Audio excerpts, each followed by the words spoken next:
Now we're going to take our understanding of polynomial long division and synthetic substitution, and we're going to use that to substitute for polynomial long division. So sometimes it's called synthetic division instead of synthetic substitution.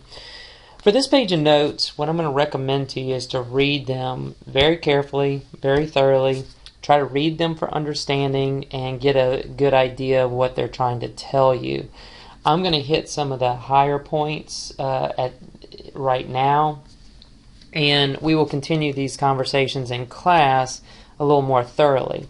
But basically what we're basically trying to figure out here is we understand that if a remainder of 0, or if an output is 0, we know that that is a 0 of a polynomial function. So we can then take evaluating a polynomial function and kind of relate it to division of a polynomial function. And so that's what the remainder theorem is kind of really all about.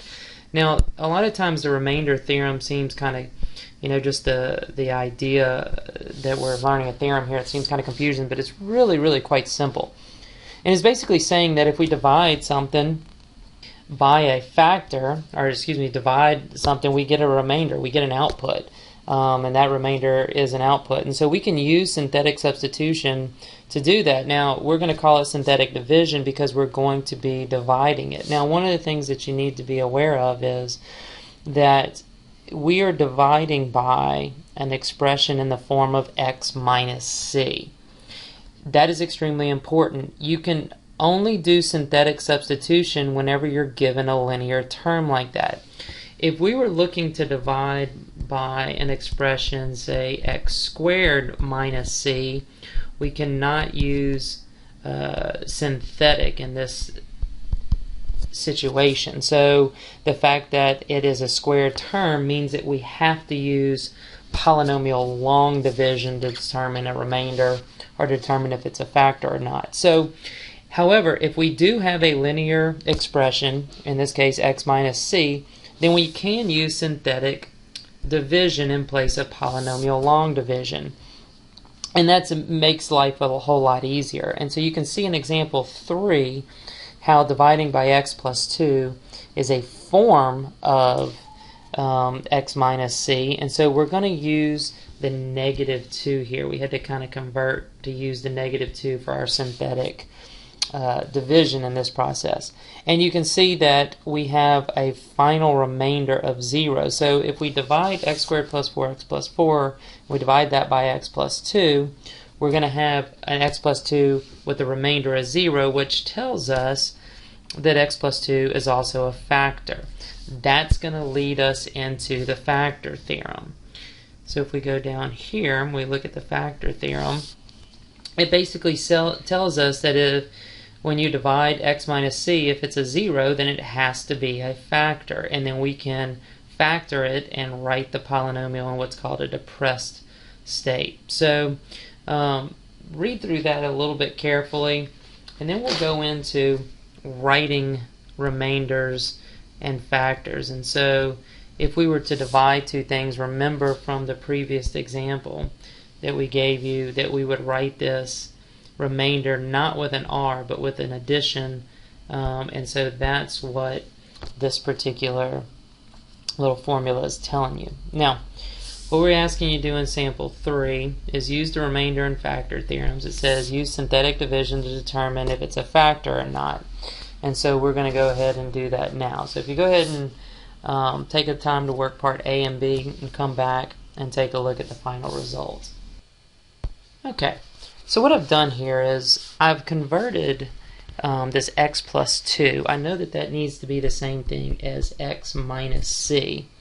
And so that's the same thing as x minus a negative 2. Well, what we're trying to really determine is this a 0 of the function or not? So I could also make x plus 2 equal to 0, and I'm trying to determine if x equals negative 2 works out, if that becomes a factor or not. And you can see that I've set up the synthetic division here, and I've finished the synthetic division. Now, what happens here is this final value is the remainder.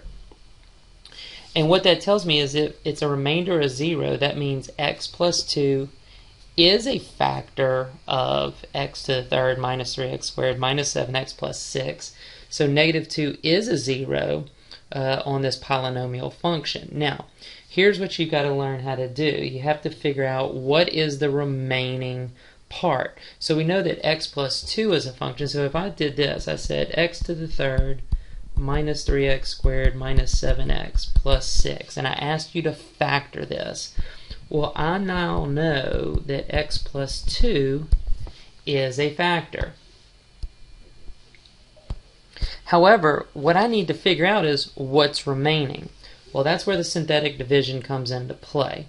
Since we started off with an x to the third, this first term actually represents an x squared term. So this is 1x squared minus 5x plus 3. And you can see how we use these coefficients to drop down in here and make up the next term. And so this remaining part is x squared minus 5x plus 3. And what you can do is you can always multiply these two parts back together to see if it's factored correctly, and you should get the original polynomial. So in part A, we do have a factor, and we have a remainder of 0. And using the division, we've got the resulting polynomial, that you would multiply to the factor. So let's try that again on part B. Okay, so you can see here again, this was already in an x minus c form, so the c part is 4, which is what we're using for the synthetic division. Again, I'm testing to see if the x minus 4 is a factor of the given polynomial. So I'm doing that with synthetic division. And as you can see here, I have a remainder of negative 6. When you have a remainder like this, what that basically tells me is, since it is not a remainder of 0, like we were hoping that it would be, then x minus 4 is not a factor of this polynomial. Now the resulting division gives us the depressed polynomial here. So this is going to be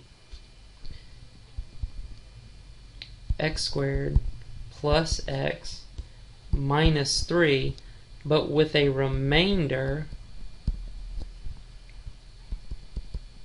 of negative 6 over x minus 4. So this would technically be your depressed polynomial, and we could say that x minus 4 is not a factor.